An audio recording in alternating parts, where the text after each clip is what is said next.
Your News 8 forecast first, brought to you by Farachi Lang. Hey there, I'm Scott Hetzko. Beautiful weather on this Thursday afternoon. Downtown looking great.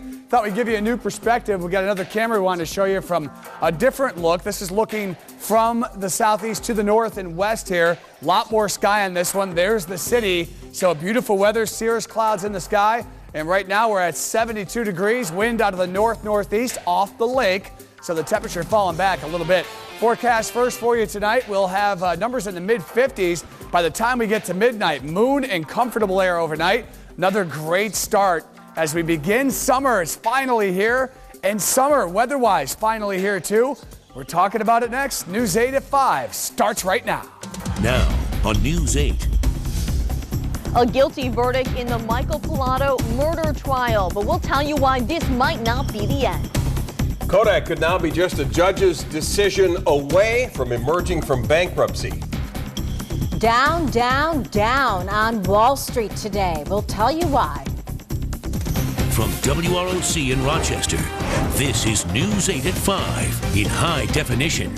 Good evening. Michael Pilato found out the verdict today, but his case may not be over yet. The Webster teen accused of murdering 3 members of his family learned his fate today. A 12-person jury returned a guilty verdict on all counts. The jury deliberated over the last 2 days.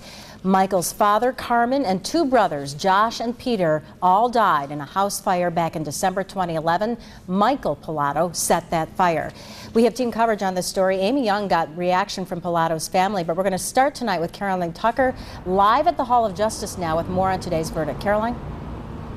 Maureen, that verdict was read shortly after 11:30 this morning for each of the 9 counts, which included murder in the 2nd degree, attempted murder, and arson. The jury found Michael Pilato guilty. His mother Elaine broke into tears even before that verdict was read, and even some jurors teared up as it was read. And Pilato, though, sat emotionless as he did this entire trial.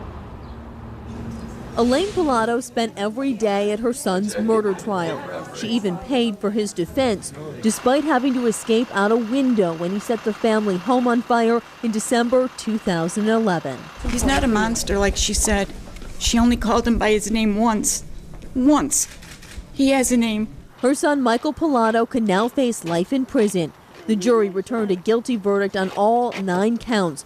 She believes her son didn't set the fire on purpose. I don't even know. I'm disgusted with my family.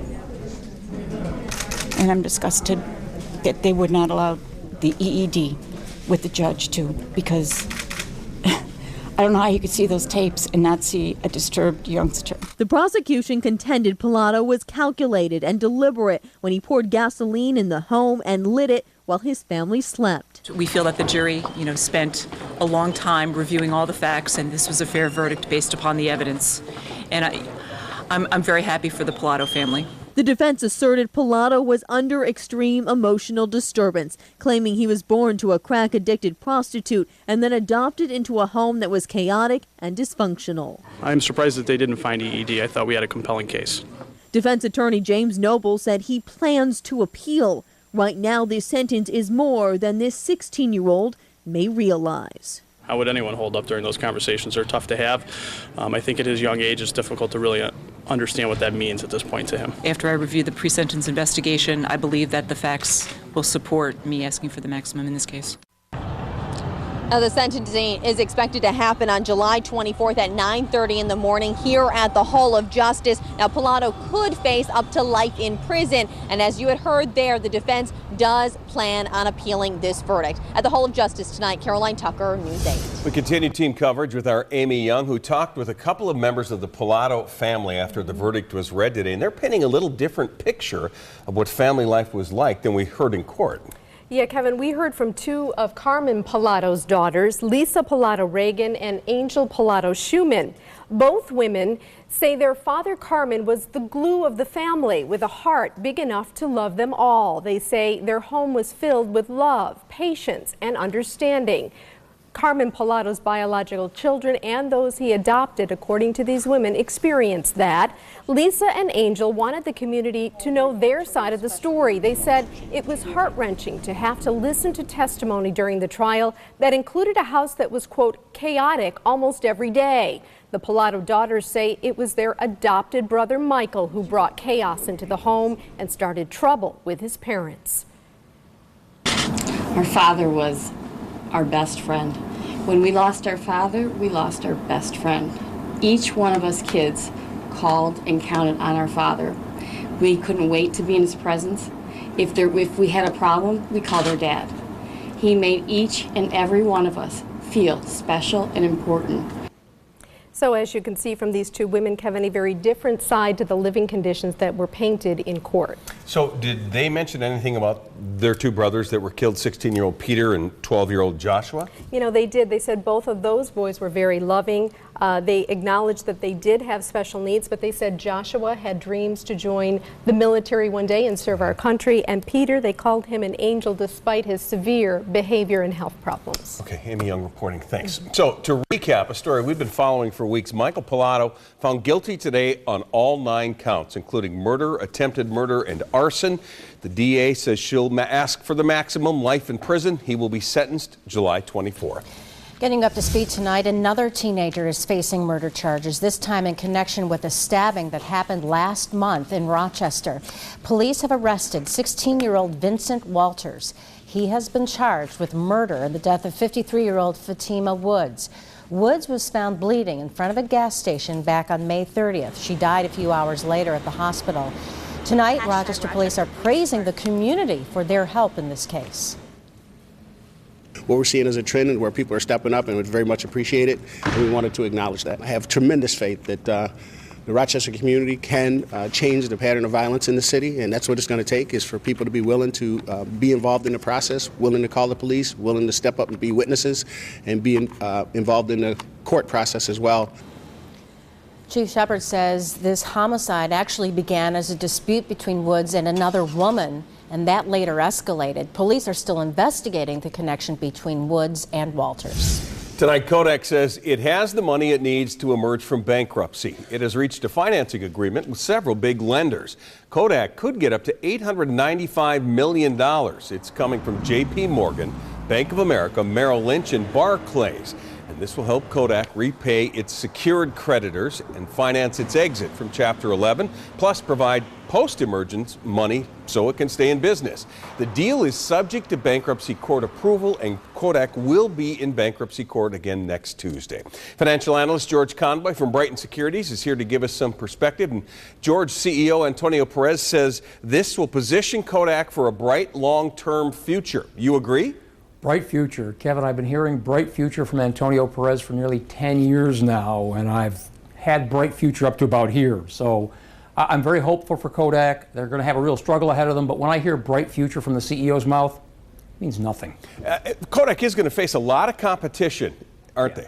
Yeah, they're going to be servicing the printing industry. That's an industry that Kodak's own estimates suggest will not be growing. So they're going to have to get out there and scrap for market share. Now, they have good products, they have good people. Senior management, not so hot. So Perez is taking them out of bankruptcy. Is he responsible for taking them into bankruptcy? Antonio Perez is responsible for the direction of the company over the last 10 years. He's responsible to safeguard the investment of the shareholders. The investment of the shareholders was ruined. It's going to be taken to zero. He ran them right off into the ditch. Why he's still there is a mystery to anybody who knows anything about what happened to Eastman Kodak. So what's his future, you think?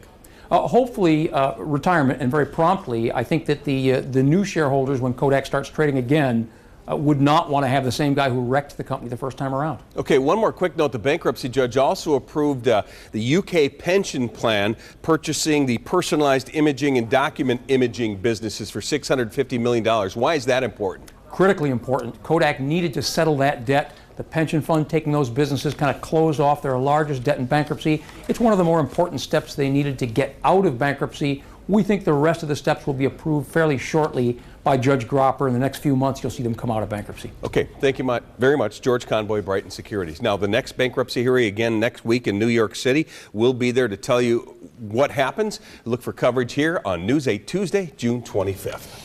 New at 5, not a good day on Wall Street. It's a triple-digit sell-off. The Dow losing 354 points at closing.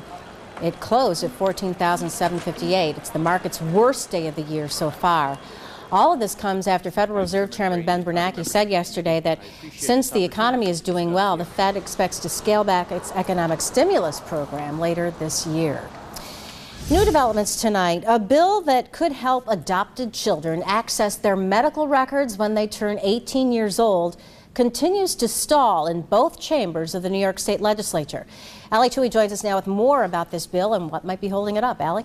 Maureen, currently adoption records are sealed, so adoptees aren't able to obtain their birth parents' medical records or get their original birth certificate. However, this bill would change that once a person turns 18. The current law has been in place since the 1930s. Critics argue the bill violates the birth parents' rights to stay anonymous. Supporters say the legislation can help adoptees better understand their medical history and treat genetic medical conditions that would otherwise be unknown. Steve Barnhorn lives in Richmond, Ontario County. His mother was adopted and worked for years to get information the bill could help provide. I started poking around and started asking lots of questions, writing, sending away for vital records. Yeah, I think it's good to try and do everything we can to keep and get information to all parties. Now also with technology, medical technology, there may be a way that people could get medical information and maybe even know ethnicity, medical history, without necessarily having to breach any other confidentiality. 6 states currently allow adult adoptees access. This bill has been around for years and never been taken up for a vote in either the Senate or the Assembly. Session wraps up tomorrow, so a vote this session isn't likely. Allie Tui, News 8. Coming up on News 8, they say it's all in the goo. Researchers at the U of R have made a discovery that may prevent us from getting cancer in the future. And next, look before you eat. There's something about food at this fast food chain that they want you to be aware of, and we'll explain. You're watching the team you can trust. Kevin Doran, Maureen McGuire, and Rochester's most accurate forecast with Chief Meteorologist Scott Hetzko. This is News 8 at 5 in high definition.